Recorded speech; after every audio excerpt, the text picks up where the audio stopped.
It's summer 2011. I just turned 12 years old. My friend tells me about a new game that just came out. It's like Minecraft, which we had been playing since late 2010, where the goal is to survive and craft items, but it's 2D rather than 3D, and has more of a focus on combat. The game's name is Terraria. Intrigued, I buy the game so we can play it together. My friends and I spend the summer playing co-op on our family's laptops, exploring the world of Terraria. We eventually beat the final boss the game has to offer, Skeletron, who you have to travel to the end of the world to even find. We have a blast playing Terraria, so over the next few years we return each time there's a major update. We experience the Wall of Flesh plus Hardmode in 1.1, and the Crimson and other biomes in 1.2. As we get older, I start to grow apart from these friends and we stop playing games together. I still like Terraria and boot up a new world every few years, but this time on my own. As you can tell, Terraria is a very nostalgic game for me. It's a source of bright memories from those rough middle school years. The most recent time I revisited Terraria was in 2020, around the time 1.4 was released. Now, 6 years later, I decided to return to the game and experience the new 1.4.5 update to celebrate the game's upcoming 15th anniversary. It's hard for me to believe that I've owned Terraria for more than half my life at this point, and that all those cherished memories of playing the game with my childhood friends happened more than a decade ago. I guess that's just how growing up works. Terraria is one of the highest-selling survival craft games, eclipsed by only Minecraft. Like most games in the genre, Terraria's primary gameplay loop is to explore, find materials, and use them to craft items. These two pillars may seem simple, but they interact with dozens of gameplay systems to create complex and expansive gameplay. Survival includes combat against the world's monsters, improving your character's stats and abilities by finding powerful items, and obtaining money to purchase items from the game's various NPCs. Meanwhile, crafting includes creating items you need to survive from components you've gathered, building spaces for you and NPCs to live in, and customizing the clothing, armor, and equipment your character wears. Terraria has various paths for both vertical and horizontal progression, especially early in the game.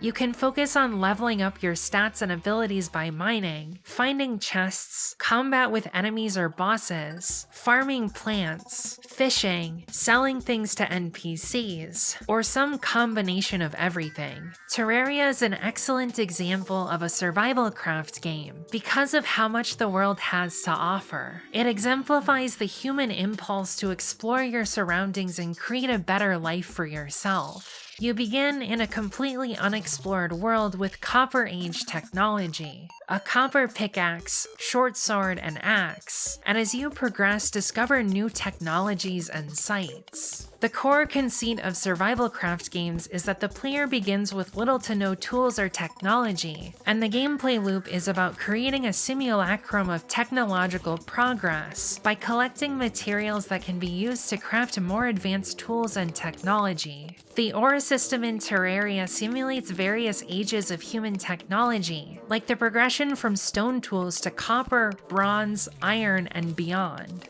When I first played Terraria, Minecraft was the only survival craft game I'd played, and it, like many of its ilk, stops the technological simulacrum in the pre-modern period, before the Renaissance and Industrial Revolution, aside from a few anachronisms, and obvious magic that doesn't exist in the real world. If you're a veteran Terraria player, guns might seem like a very normal part of the game's world. However, back in 2011, finding out that the game had them blew my mind. Being 12 at the time, I naively thought that beta-era Minecraft was how all games in the genre functioned, and didn't consider that a survival craft game could incorporate modern and futuristic technologies. There was something about the presence of guns in Terraria that felt like a great leap forward to my naive mind, because they broke the pre-modern, early modern technological boundary.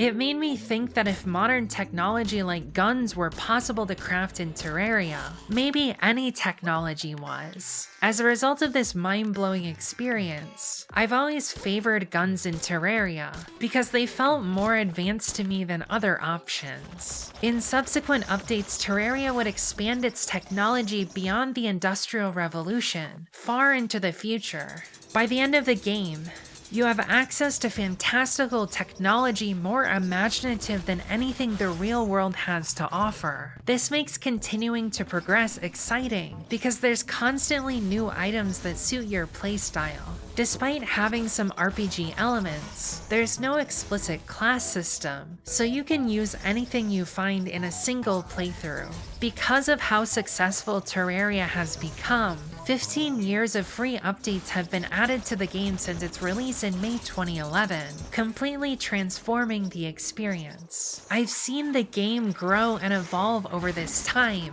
and have received the value for my money dozens of times over, as the game's developers keep adding new ways to play and challenges to overcome. Prior to even starting the game, Terraria now provides a series of options for your character and world that help players customize their experience. Initially, the game launched with a single difficulty, which is now called Classic, where characters retain their items upon death but drop a portion of their money. In 2011, medium and hardcore difficulties were added that allow you to lose your items and even your entire character upon death. Later, difficulty options for individual worlds were also added. Expert and Master, where enemies deal more damage but also drop more loot in exchange, and Journey Mode, which gives the player extra tools to turn the world into a sandbox for creativity by limiting survival aspects of the game. These difficulty settings allow the player to customize their experience and decide if they want to focus more on the survival or creative parts of the game. Personally, I enjoy the survival experience more, so I don't usually make journey worlds.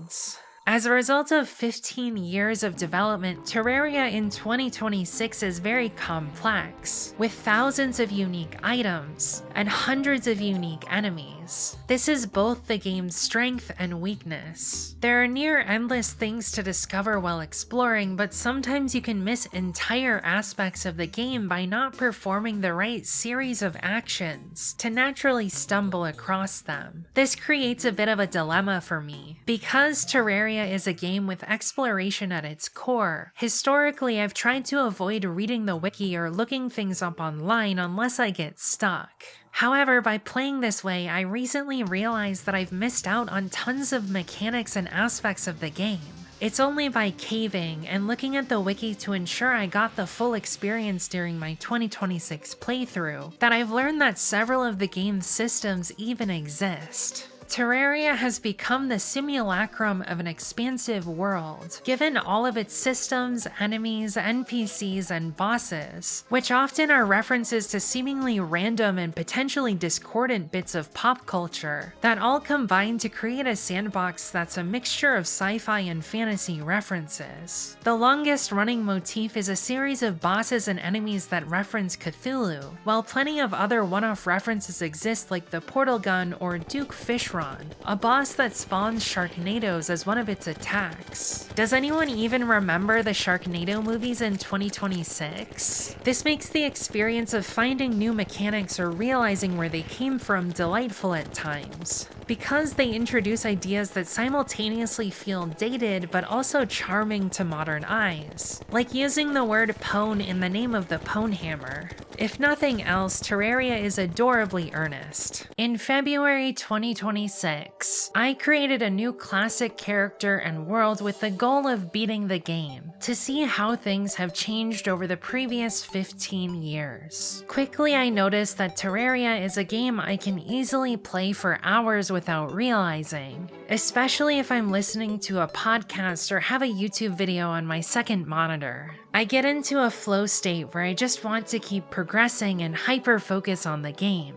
I ended up spending more than 60 hours exploring my solo world before beating the game's final boss, Moonlord, and watching the credits roll. This is the story of that playthrough. At the start of Terraria, an NPC called the Guide spawns, who's designed to help new players by answering their questions. However, rather quickly, players found the guide annoying, as the logic that defines his behavior is somewhat chaotic and a bit reckless, leading to him frequently getting either himself or players killed, primarily by opening doors and letting monsters in at night. This quickly became a very iconic part of Terraria, and most NPCs retain this janky behavior. I remember playing the game with my friends in 2011 and always being frustrated whenever the guide got himself or one of us killed. As is tradition, I spent most of the first in-game day chopping down trees near spawn to get wood, build a house, and crafting bench. This has barely changed at all since the game's initial release. Once night fell, the monsters came out, so I retreated to the shelter of my house. I also grabbed some falling stars that landed outside, knowing they would be helpful for increasing my mana. All magic abilities in Terraria use the mana system, slowly draining it with each use. So if I wanted to use magic, I knew I needed to start gaining more mana. During the first night, I died several times as the copper tools you spawn with aren't very good at killing monsters. After the sun rose again, I crafted a furnace and continued to explore. In survival craft games, I've always favored mining, because it feels like the safest and most consistent method to get early game materials. In Terraria, this requires obtaining ore that you smelt into bars, which can then be used to craft stronger weapons and armor at an anvil.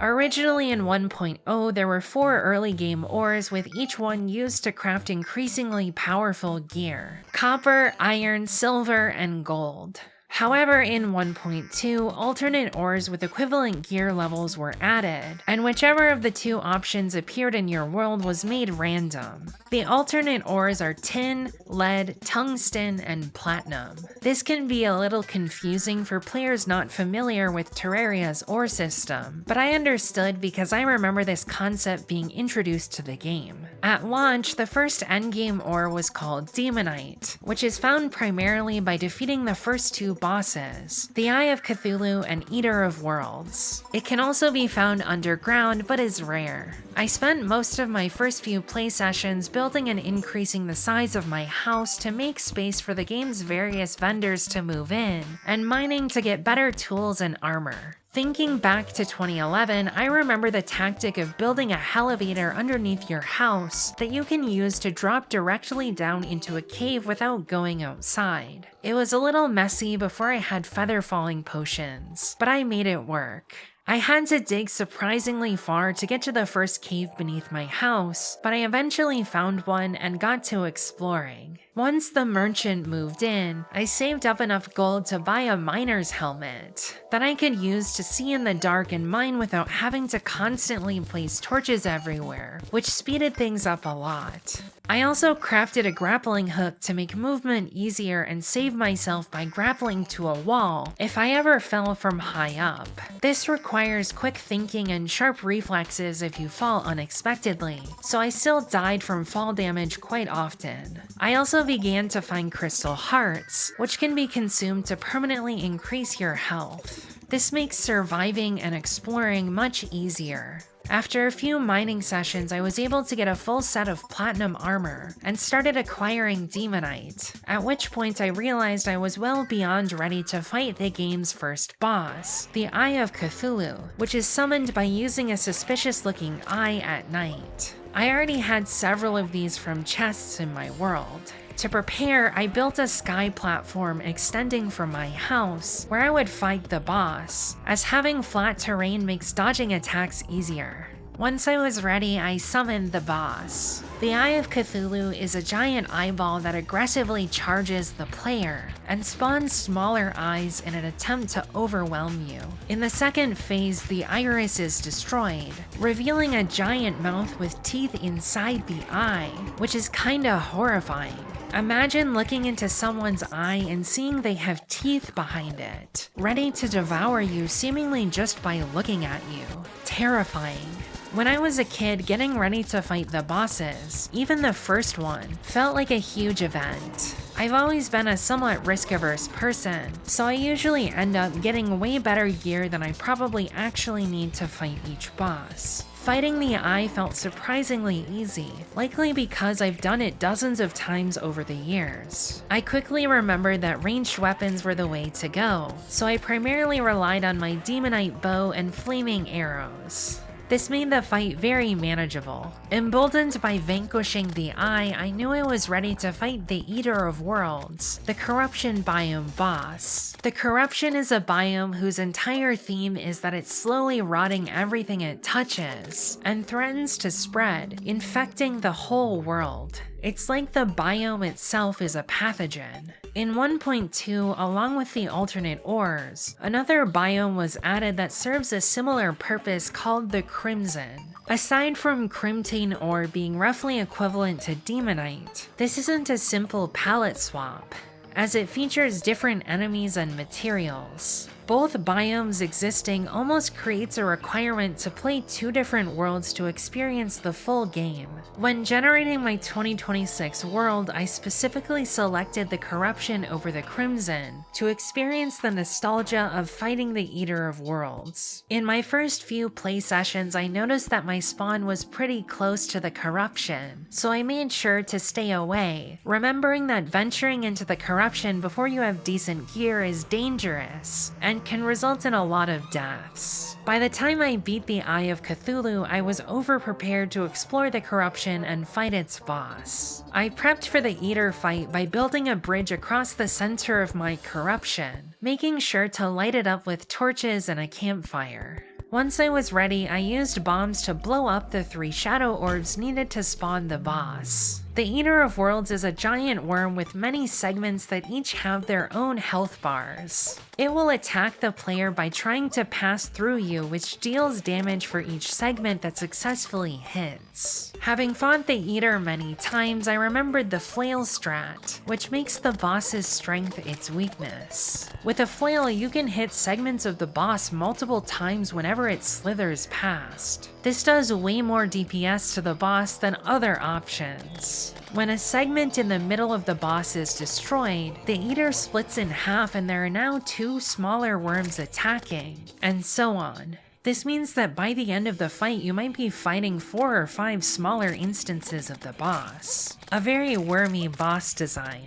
The fight felt so easy to me that after completing it, I spawned a second Eater of Worlds to farm the materials needed to complete my set of demonite tools, weapons, and armor. Afterwards, I noticed a musket in my inventory that had dropped from one of the shadow orbs. The musket is the first gun that most Terraria players get. Having a gun in my inventory caused the arms dealer to move in, so I purchased some bullets from him, intending to use them for the next boss fight, and headed off in search of the dungeon. On the way, I discovered my first meteor and mined it out so that I could craft meteor bullets when I came back. Meteorite bars can be used to form a gear set of their own, but in this playthrough I largely skipped this because I wasn't really using magic weapons, and meteorite is mainly suited to magic weapons in particular.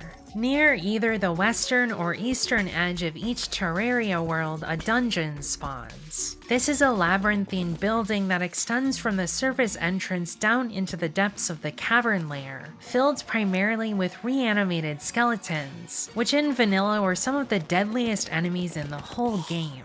To access the dungeon, players need to defeat Skeletron. If you reach the dungeon, you'll find the entrance guarded by an old man, who says you need to free him of his curse. If you try to enter the dungeon before the Skeletron fight, you'll be attacked and almost certainly killed by the Dungeon Guardian, which is just Skeletron's head. In Terraria 1.0, Skeletron and the dungeon served as the endgame of Terraria, but now they're not even the end of the early game. In order to summon Skeletron, I waited until night, then told the old man I would free him from the curse. This transforms him into Skeletron, beginning the fight. Skeletron is a giant skull with two bony arms and hands that primarily uses melee to attack the player. My musket made dispatching Skeletron fairly easy.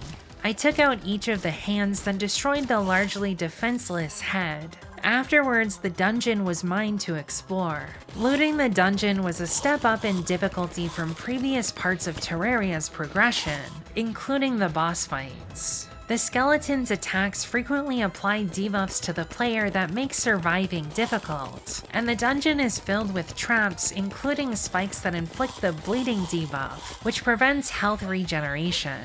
In addition, there are poison dart traps, swinging maces, and collapsing floors that threaten to plunge the player into spike pits. Given that this was pre-hard mode and I didn't have any hard mode movement abilities, I died anytime I fell in.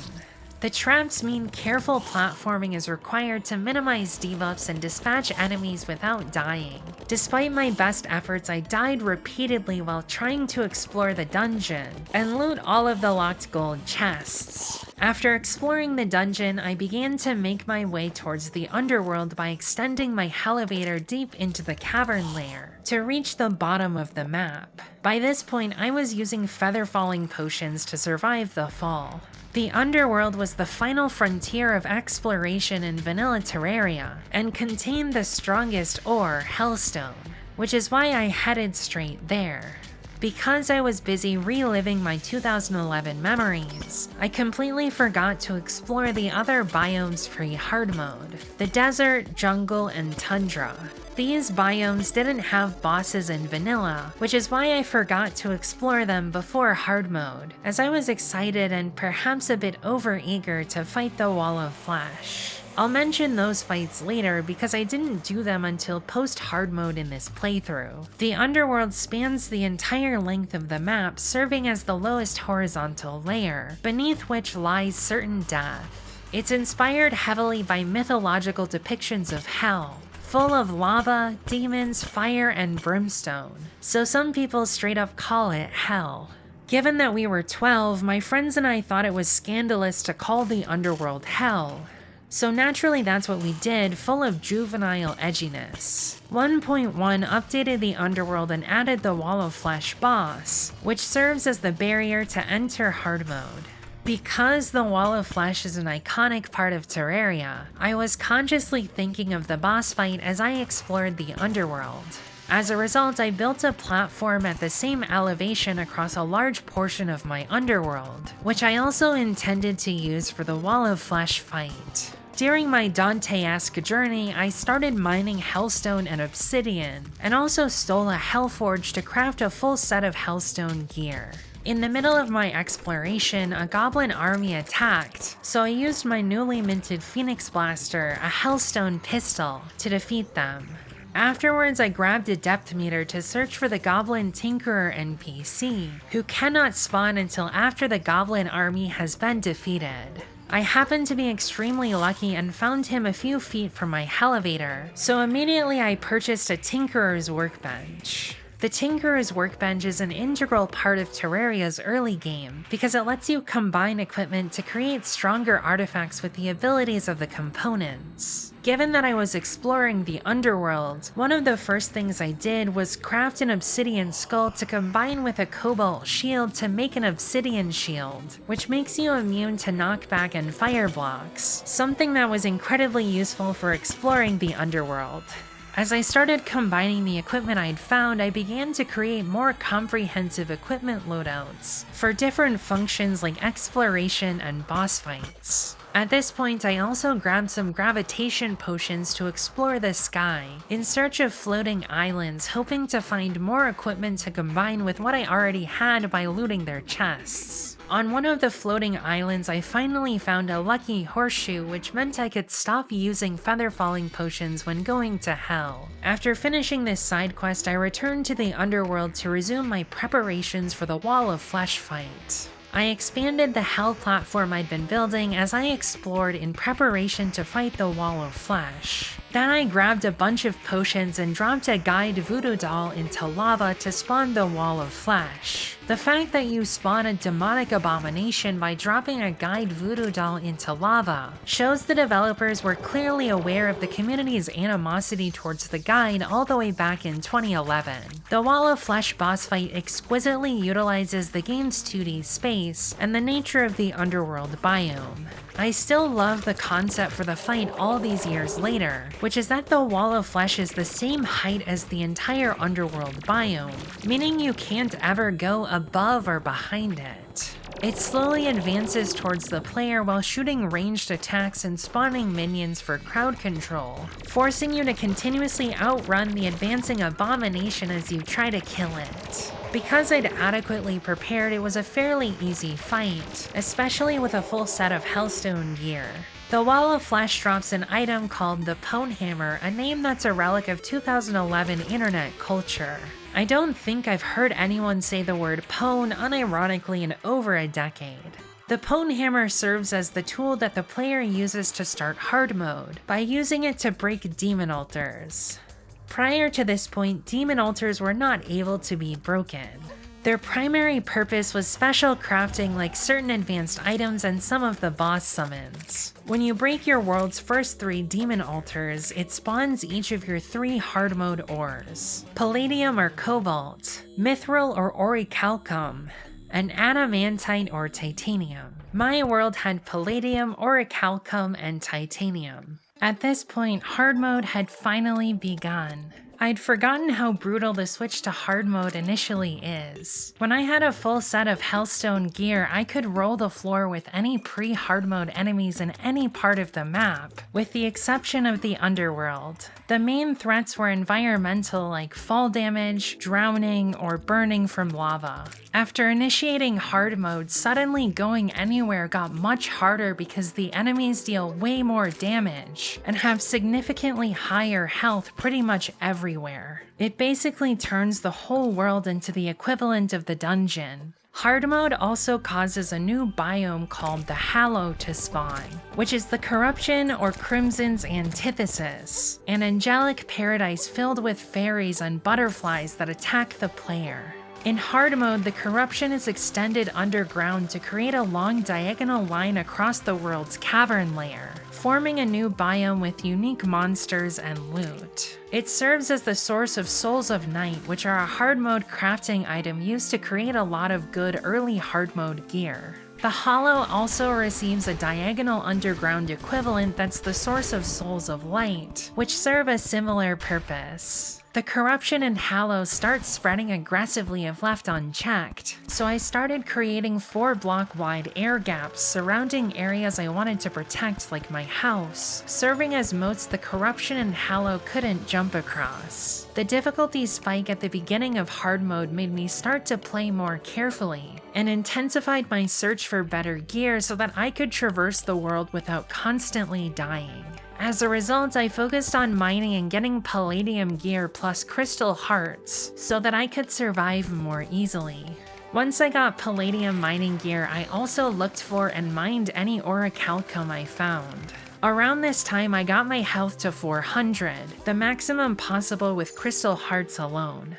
Early in hard mode, a pirate invasion began, so I magic mirrored home to face them, and being relatively underleveled for the event, died a lot before I fended them off. I also got a barrel launcher, which was significantly stronger than any of the other weapons I had at the time, so I would end up using it for a while. The first hard mode bosses are mechanical versions of the 3 vanilla bosses. The Eye of Cthulhu becomes a set of mechanical eyes called the Twins, the Eater of Worlds becomes a mechanical worm called the Destroyer, and Skeletron becomes a mechanical skeleton called Skeletron Prime. I tried to fight the twins a couple of times early on during hard mode, but really struggled. Hard mode is the point in Terraria where I stopped being able to clear boss fights on pure knowledge without much of a build, so I started to prepare more and more for each boss. For the twins, my build consisted of a set of orichalcum armor, a shackle with an extra modifier for increased defense, a band of regeneration which increases health regeneration, and a star veil to increase the length of invincibility after being hit, and to spawn falling stars that would attack enemies. I also had frostspark boots to help with mobility. Finally, I had a warrior emblem which didn't do much for the twins, since I was using ranged weapons, but it buffed the damage of melee weapons anytime I used them. For damage, I primarily used my barrel launcher and an assault rifle with cursed bullets. I also had a campfire on my platform for the extra health regen, and used several potions to increase my survivability. Heart Reach to grab hearts from a greater distance, Regeneration for health regen, Swiftness for mobility, Thorns to deal damage to the boss anytime they hit me, and Iron Skin to increase my defense. Being more prepared finally allowed me to beat the twins. Because the Eye of Cthulhu is significantly easier than the Eater of Worlds, when I returned to hard mode, I was under the mistaken impression the Destroyer would be harder than the twins, but I was wrong. Despite it having drastically more health, I used the same build but swapped to Sun Fury for damage, which benefited from the warrior emblem and would be able to hit each segment multiple times as it's a flail. Despite being a pre-hard mode weapon, it destroyed the Destroyer. Because of how easy the fight was, I ended up farming the Destroyer several more times to acquire hollowed bars, a material used to craft one of the hard mode gear sets. I crafted the hollowed blade Excalibur, which was even better for killing the Destroyer, so I swapped to that over Sun Fury. I would end up using Excalibur as my main weapon for a while afterwards because of how potent it is. I also crafted a full set of hallowed gear to continue progressing. I essentially skipped titanium gear since titanium is very scarce and hard to find even with spelunking potions, and hollowed gear is better most of the time anyways. After some farming, I took a bit of a detour. While trying to figure out what order to fight the hard mode bosses in, I found myself on the Terraria wiki and realized that I'd skipped some of the pre-hard mode bosses, specifically King Slime, Queen Bee, and Deerclops. I decided to fight them next. King Slime was introduced between 1.0 and 1.1, and was a recent addition when I started playing Terraria all the way back in 2011. The reason I'd forgotten about him is that his fight is triggered by the Raining Slime event, during which you need to kill 150 slimes to spawn the boss. After thinking about it a bit, I remembered fighting King Slime in my first playthrough of Terraria back in 2011. However, I had to wait for the Raining Slime event to randomly be triggered, which took a while. He's basically just a giant slime and is one of the weakest bosses in the game, having less health than the Eye of Cthulhu. I killed him in a few seconds with Excalibur. Because I was well into hard mode, none of the loot was useful to me. In contrast, I hadn't actually forgotten about Queen Bee, but I misremembered where in the progression of the game you're supposed to fight her. She was introduced in 1.2 as the pre-hard mode boss for the jungle biome. In my 2020 playthrough of 1.4, I forgot that she was a pre-hard mode boss, so I didn't fight her until I was exploring the underground jungle during hard mode. Because of this, I misremembered her as being a hard mode boss. After reading the wiki and figuring out my mistake, I ventured into the underground jungle and found a beehive so that I could spawn and fight Queen Bee. Like King Slime, she was extremely easy to kill with hollowed gear, and almost none of the loot was useful to me at this point. Finally, it wasn't my fault I didn't know about Deerclops, because it wasn't introduced until 1.4.3, which was well after the most recent time I had played Terraria. Earlier in my playthrough, I'd accidentally found a deer thing, which is the summoning item for the boss, but because I didn't know about Deerclops, I stashed it in a chest, mistakenly thinking that Deerclops was a pet. This is one of the main issues with Terraria. It has so many different items and mechanics that have been introduced over the last 15 years, that if you play the game more casually, sometimes it's hard to keep track of everything. This means that I had to rely on the wiki a lot to remember things I'd forgotten or mend gaps in my knowledge, in particular certain mechanics required for progression. Because Terraria is a survival crafts game, I'm guessing that you're supposed to stumble on most of these things naturally by exploring, but this makes it easy to miss things or misunderstand items and mechanics, especially if you remember playing earlier versions of the game like I do. After realizing this had happened, I used the wiki to look things up a lot more frequently for the rest of my playthrough, but this took away a bit of the magic of exploration. Deerclops was the strongest of the 3 forgotten bosses, as the ice attacks made meleeing with Excalibur difficult, but given that it only has 7,000 health, I was able to quickly defeat the boss. In contrast to King Slime, I actually remembered the existence of Queen Slime. She's basically a leveled up version of King Slime that serves as one of the Hollow's bosses. You summon her by finding a gelatin crystal which spawns naturally in the underground hollow. When I was exploring early on in hard mode prior to beating the twins, I found a gelatin crystal and tried to fight Queen Slime, but my gear wasn't good enough so I died. I ended up trying a few more times but didn't defeat her until after killing Deerclops. Queen Slime spawns a bunch of smaller slimes to attack, and can fly, which she uses to get on top of the player then try to ground slam on top of you, dealing a ton of damage. Her movement pattern is basically the same as the standard way beginners play Kirby and Super Smash Bros., relying heavily on ground slams to hit opponents. However, the smaller slimes and her ranged attacks actually make this somewhat difficult. To defeat her, I used my boss fight build with hollowed armor and the barrel launcher, but still struggled as I didn't have the requisite mobility to make the fight easy.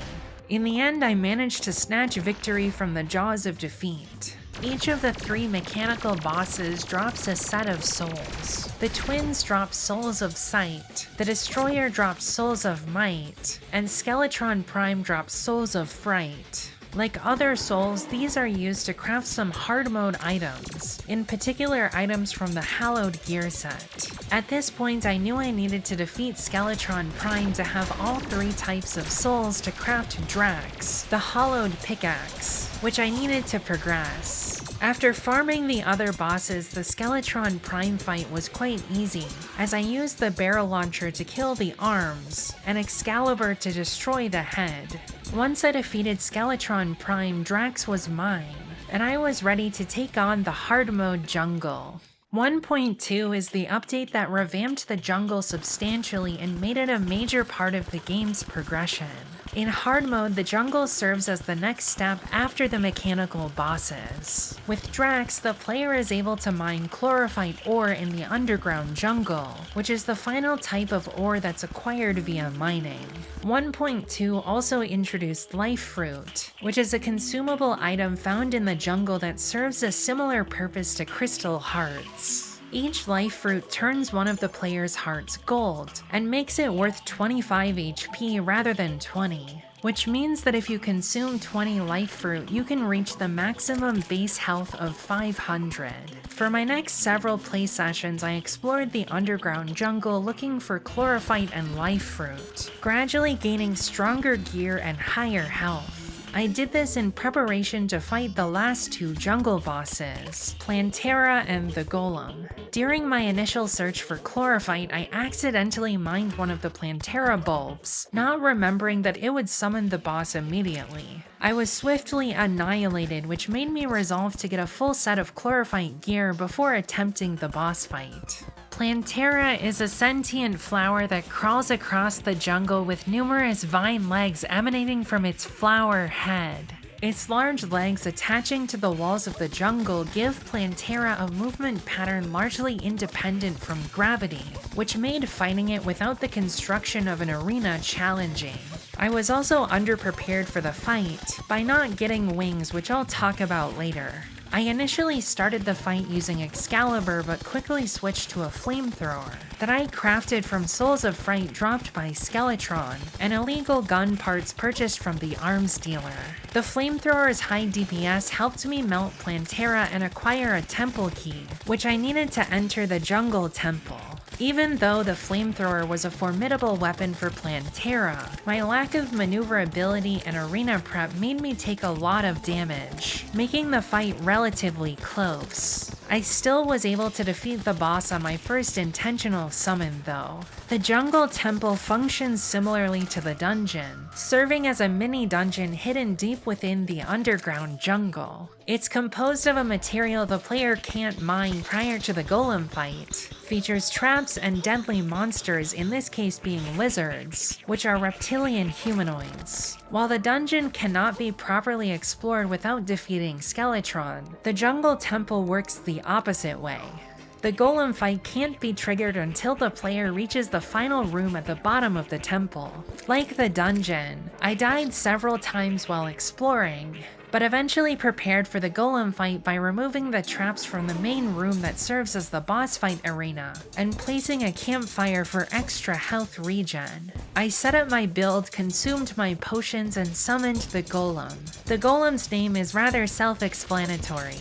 It's a humanoid being created from the same jungle mud bricks as the temple it inhabits. In its first phase, the golem slowly hops around the arena, trying to land on top of the player while extending its fists like giant mechanized boxing gloves to punch the player from afar. Additionally, the boss fires slow-moving fireballs at the player. After you destroy each fist, the boss can't attack you in that manner anymore, making the rest of the fight easier. Because the movement in this first phase is very slow, I found it very easy to dodge attacks. Like Plantera, I primarily used the flamethrower because it had the best DPS out of the options I brought to the fight. The second phase is a bit trickier as the head starts firing laser blasts at the player. Finally, in the third phase, the head detaches from the body and hovers over the player, continuing to shoot laser blasts, forcing you to dodge the head and body independently. The golem takes advantage of the close quarters of the jungle temple and essentially forces you to fight it in a small space, balancing the boss's initial relatively slow and limited movement. I found this fight a bit more challenging than Plantera, but because I was more prepared, I didn't come quite as close to dying as I did during Plantera. Not quite sure what I should do next after conquering the jungle, I went to the dungeon and tried to fight the Lunar Cultists, who had spawned after Plantera's defeat, but I was woefully unprepared, so I quickly lost. Instead, I kept exploring primarily the jungle, looking for the remaining life fruit I needed, and the Hardmode dungeon, looking for Hardmode drops from the Hardmode enemies and biome chests. After exploring for a few play sessions, I sought out Duke Fishron, the boss for the ocean. He's a flying fish that resembles a pig and has some of the fastest movement of any boss in the game. Spawning him requires catching a truffle worm and using it as bait in the ocean. Duke Fishron is a major step up even from the golem, and without a doubt the hardest boss I'd faced up until this point. I had to dramatically level up my understanding of Terraria boss fight preparation to defeat him. As you've probably noticed, I'd slowly been increasing how much prep I did for boss fights by building arenas, crafting potions, and selecting weapons suited to the weaknesses and strengths of each boss. But the preparation I did for boss fights prior to Duke Fishron paled in comparison to what I ended up needing to do to defeat him. I initially didn't change my approach, but failed several attempts without even getting to the second phase. The major issue was the fast movement of the boss, making it extremely difficult to avoid taking damage. I realized that I wasn't going to beat the Fishron fight without a major step up in strategy, so I went to the wiki and read the detailed guide for fighting the boss. This gave me a better idea of how to prepare. I learned about a lot of Terraria mechanics I'd forgotten or never knew about in the first place, as I tried to acquire sufficient equipment to finish the job. I'd previously beaten Duke Fishron in 2020, but my memory of what I used for the fight was hazy because I'd only beaten him once. The first major thing the wiki reminded me of was post-chlorophyte materials and the auto hammer.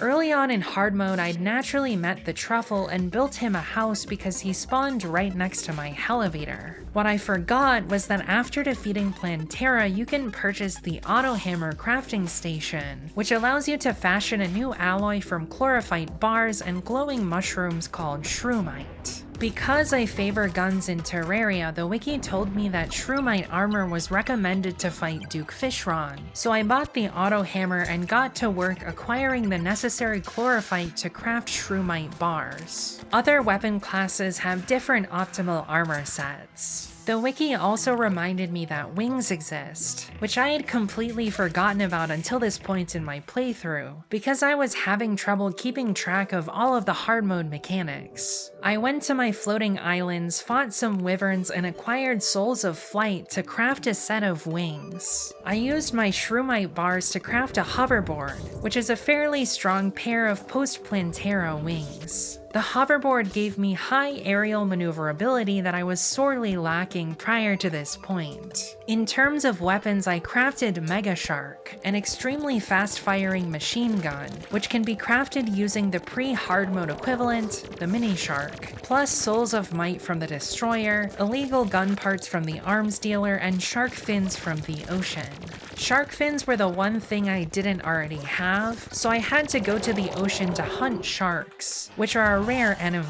To spawn enough sharks to gather fins, I consumed gills potions to breathe underwater, battle potions to increase enemy spawn rates, and placed a water candle from the dungeon which also increases spawn rates. Finally, I crafted the gun and reveled in its high DPS. Next, I had to acquire a suitable form of ammo. The best ammo for Duke Fishron is chlorophyte bullets, which are crafted using chlorophyte bars and musket balls. The main advantage of chlorophyte bullets is that they have some of the strongest tracking of any ranged attack in the game, arcing towards enemies as long as you fire in their general direction. This makes Duke Fishron much easier to hit consistently, especially when evading his attacks. Because of the copious amount of bullets the Mega Shark shreds through, I had to continually return to the jungle to mine more chlorophyte so I could craft more ammo. Next, I built an arena for the Fishron fight with several levels of wood platforms, campfires for health regen, an ammo box to occasionally not consume ammo, a slice of cake for increased movement speed, sunflowers for the happy buff which increases movement speed and reduces enemy spawns, and heart lanterns for additional health regeneration, which I had incorrectly assumed didn't stack with campfires until I read they could on the wiki. I also built houses for the Nurse and Dryad at the edge of my arena. The Dryad provides a buff similar to Thorn Potions that deals damage to enemies, while the Nurse can heal you without using a potion if you pay her, which can be used in a last-ditch effort to heal if death is imminent and you still have a cooldown on healing potions. Naturally, by fighting other bosses, I had improved my management of healing potion cooldowns by getting used to healing whenever the timer hit 0. I became particularly fixated on this during my failed Fishron attempts, since I was often close to death. Prior to building this arena, I had all of my NPCs in a single large housing complex at spawn, but the repeated trips back and forth to the Fishron arena made me finally utilize the pylon system. I had never used them before because they were introduced in 1.4 and I didn't grasp why they were useful in 2020. However, my Fishron prep was continually sending me back and forth to various corners of the world, which made me realize that being able to teleport could actually be pretty useful. As a result, I started building houses for NPCs in various points around the map, simply so I could fast travel, speeding up my prep.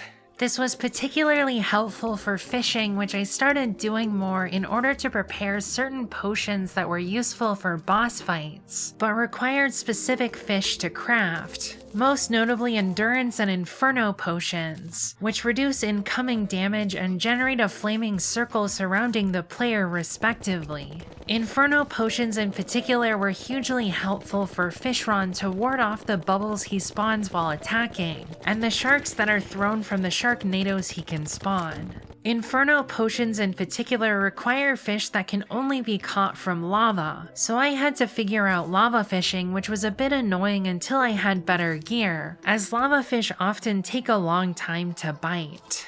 For further movement beyond wings, I ventured back into the Hardmode dungeon and used battle potions and glass candles to farm for Tabi, which is a piece of equipment that enables the player to perform aerial dodges by double tapping movement keys. The build I assembled for Fishron was focused primarily on maneuverability to avoid getting smited by Fishron's attacks. It included Tabby, an Ankh shield, a blue horseshoe balloon, and finally Terraspark boots. The Ankh shield negates most debuffs and knockback. The blue horseshoe balloon improves jumping and negates fall damage, and the Terraspark boots are the best boots in the game, allowing the player to run fast, fly short distances, walk on any liquid, and not take damage from fire or lava. Crafting both the Ankh Charm and Terraspark boots required combining many pieces of equipment, so I relied on the wiki to figure out what I needed for each one. Because I was having difficulty getting certain items to drop from enemies or finding them in chests, I utilized another mechanic that was added to Terraria since 2020 that I was previously unaware of: the Ether. The Ether is a small underground biome that spawns near the edge of the world. Its main property is having a lake full of shimmer, which is a special liquid with the ability to transmute items, usually into a related item. This was useful because many of the components of the Ankh Charm and Terraspark boots could be transmuted into a different one if I had a duplicate, saving me time getting everything. Shimmer transmutation can also be used to create unique one-time consumables that improve your stats, which I also created after learning about them on the wiki. Once I was ready, I acquired a few more truffle worms and used their 666 bait power to summon the Duke. On my first attempt, I got Fishron down to the final phase, where he's the most aggressive and dangerous. However, I made a critical mistake. While I was dodging Fishron high in the air above my platform, I went too far to the right and overshot the end of my arena.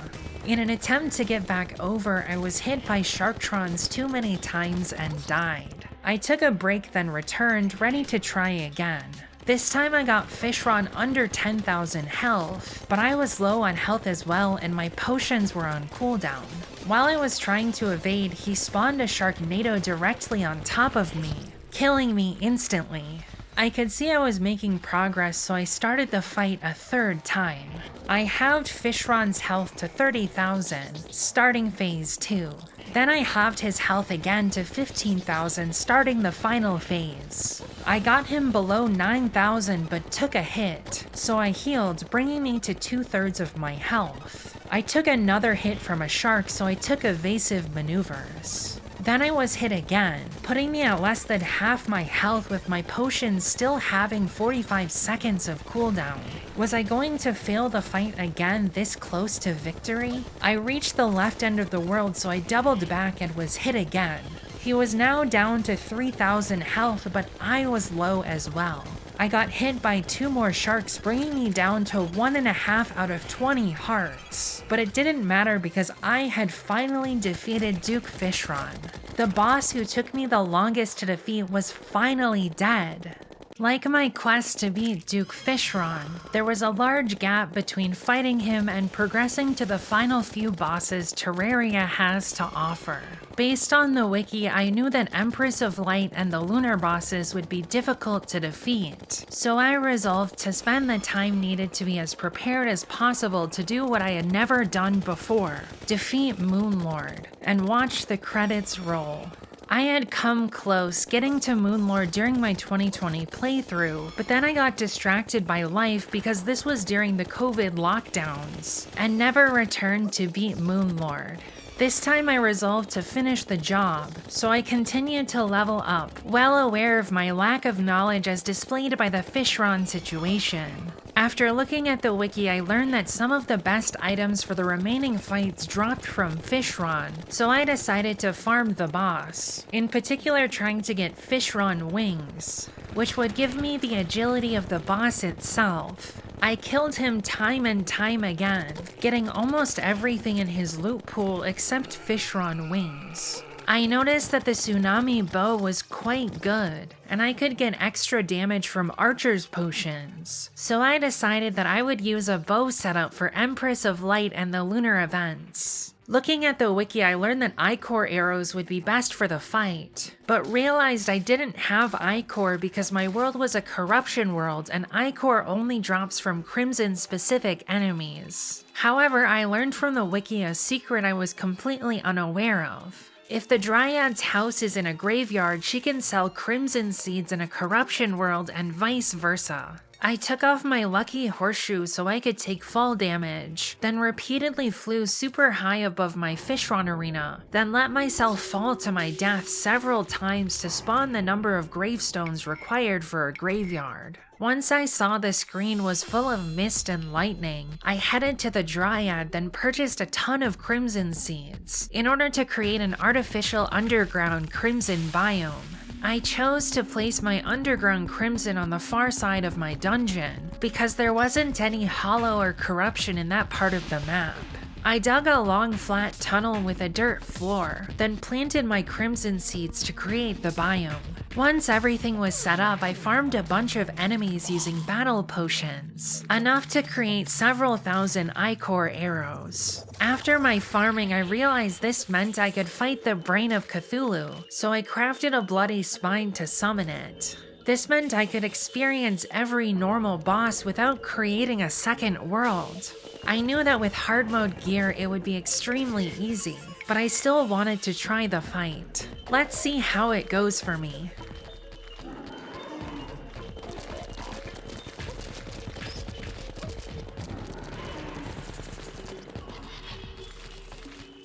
That's right. I killed the brain of Cthulhu in 7 seconds. Mega Shark is just that good. After my Crimson interlude, I continued my Empress of Light prep by crafting ninja gear. At this point, I had all of the components except for the black belt, so I returned to the hard mode dungeon for the final component, repeatedly farming boneleys. It took forever to finally drop as I'd been trying to acquire a black belt since I initially got Tabby during my Fishron prep.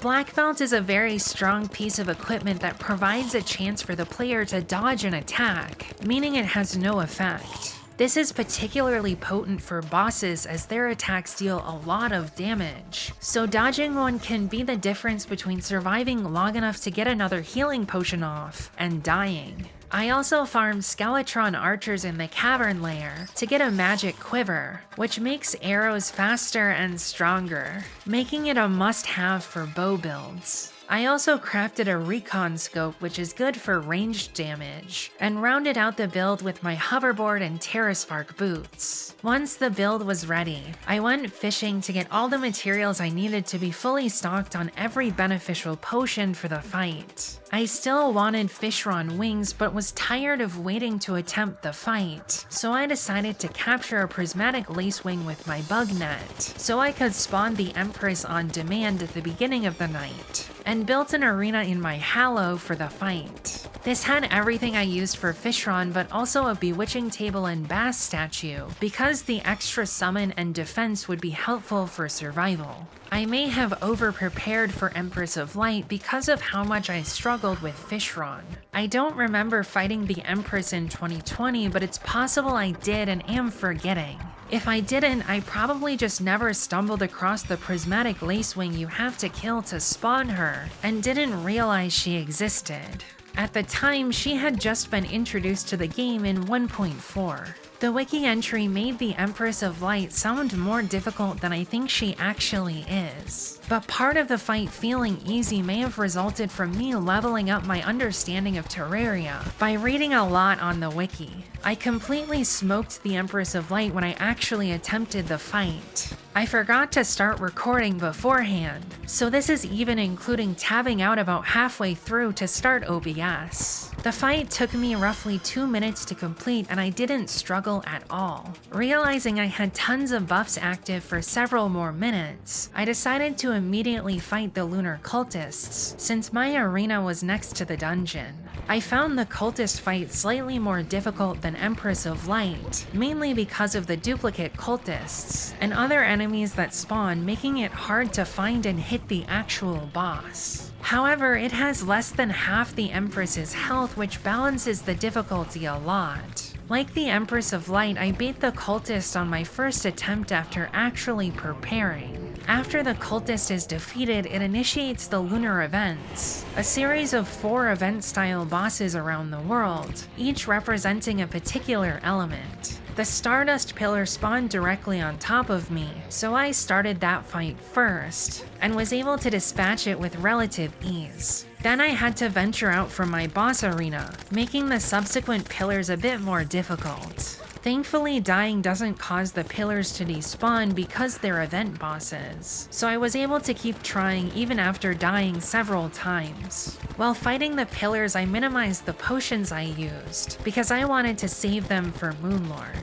After several deaths, I defeated the 4 pillars, finding the solar pillar to be the most difficult, mainly because of the worms it spawns that have a tiny hit point at the back of their body, which can be annoying to kill. When you kill your 4th pillar, the screen becomes distorted, and after a few seconds, the final boss of Terraria spawns, Moonlord. The Moonlord's appearance is reminiscent of Cthulhu, and he spawns minions called True Eyes of Cthulhu, implying that he's the Cthulhu that the eye and brain are taken from. This theming makes Moonlord a fitting final boss for the game, as it calls back to the game's beginning, creating a sense of symmetry. Moonlord is also gigantic, taking up most of the screen, as a leviathan of cosmic horror must. He moves quickly to ensure he stays on screen if you don't have a high mobility setup, making the fight challenging as he attacks from his top eye and the eyes on his hands, but his weak points are relatively small compared to his entire body. When Moonlord spawned the first time, I wasn't quite ready because I didn't have all of the potions I wanted, having used a lot of them fighting the Empress and Cultists. I died after only taking a few thousand health out of Moonlord's 145,000 pool because I wasn't prepared for the fight. Because I wanted redemption from 2020, I resolved to craft what I could and be ready to smite Moonlord when I tried again. I returned to my home and placed an ancient manipulator that I dropped from the Lunar events to use some of my Lunar event loot to craft things for fighting Moonlord. I created a Celestial Sigil to spawn Moonlord on demand, and a Stardust Cell Staff for summoning stronger minions to help with the fight. To make sure I was ready, I returned to Fishron and killed him one last time, finally receiving the Fishron wings that would give me the maneuverability I needed to outrun Moonlord. I also decided to use the Eventide bow that had dropped from Empress of Light. I learned from the wiki that holy arrows were the best DPS because of their AoE star damage. I already had several thousand of them, but I decided to craft more, to make sure I didn't run out of ammo during the fight. I also rerolled Eventide at the Goblin Tinkerer over and over until I got the Godly modifier to make it as strong as possible. Then I built another arena on top of the Empress arena, this time with asphalt floors, which can be crafted using the Blend-O-Matic, which I purchased from the Steampunker. Asphalt allows the player to run super fast, at a much higher speed than base running, which made it perfect for outrunning Moonlord's attacks. This time I set up a build with the Terraspark boots, Stalker's quiver, Recon scope, Fishron wings, and a Charm of Myths, which increases health regeneration and reduces the healing potion cooldown. I knew I was going to need as much healing as possible to take on Moonlord. I created a ton of potions to make sure I gave myself every advantage possible. Finally, it was time. I was ready to take down Moonlord and beat Terraria once and for all. I activated all of my buffs, then spawned the boss. I tried to keep my distance from the boss, running far ahead on the asphalt, but not so far that Moonlord respawned on top of me and fired arrows at him to try to damage him little by little. Each time I reached the end of the arena, I flew over his head and started running in the opposite direction when I hit the ground. I took out both of his hands so they couldn't attack, then focused on the eye, trying to dodge its laser attack. At 50,000 health, the eye was destroyed, and it was time to focus on the heart. Annoyingly, the heart would frequently be under the asphalt when I was on the ground, making hitting it harder. I kept my distance and plinked away at it, making sure to reapply potions when they ran out. I got him down to 10,000 health but accidentally strayed too far, causing him to teleport on top of me and taking a ton of damage. He was so close to dying, but I was below half health. I kept firing arrows and the screen went white, indicating that I had defeated Moonlord. I gathered my loot and watched the credits roll. Finally, after 15 years, I had beaten Terraria. In total, the Moonlord fight took me about 10 minutes to beat, ending up being one of the longest fights in the game. After the credits, I logged off for the night and came back the next day to farm Moonlord for Terraria's final set of endgame items. I used the Lunar portal staff, which dropped from my first Moonlord kill, to pad out my damage, using his laser beam attacks against him. I also tried out the portal gun a bit, but found it less interesting in 2D than I would have expected. I started crafting Luminite armor, which is the best set of gear in the game, and can only be acquired post-Moonlord. Then I ran the Lunar events again and started repeatedly killing Moonlord. It was much easier on subsequent attempts. Once I acquired the SDMG, an extremely powerful SMG with high damage and an extremely high fire rate, using Luminite bullets, the boss fight was extremely easy. My fastest time was 1 minute and 38 seconds, down from 10. Had I really practiced, I probably could have done it significantly faster. After I'd had my fun, I took a break from the game for a bit, satisfied that I had experienced the majority of what it had to offer. I'm a somewhat casual Terraria player, as I usually only boot up the game every few years, but the experience of revisiting it in 2026 has reminded me why I love it. It's been fun to reminisce on its place in my childhood. It makes me want to keep playing Terraria and explore the parts I haven't tried yet. Before I could finish writing this video, I started my very first expert world. It's definitely a lot more difficult, but I'm having fun because Terraria is a great game. It's aged quite well, all things considered. Thank you for taking the time to watch this video. I hope you enjoyed it as much as I did making it. If you want to see more retrospectives or analytical pieces on various games, consider subscribing. I have several other videos in the works right now, so you might see them soon.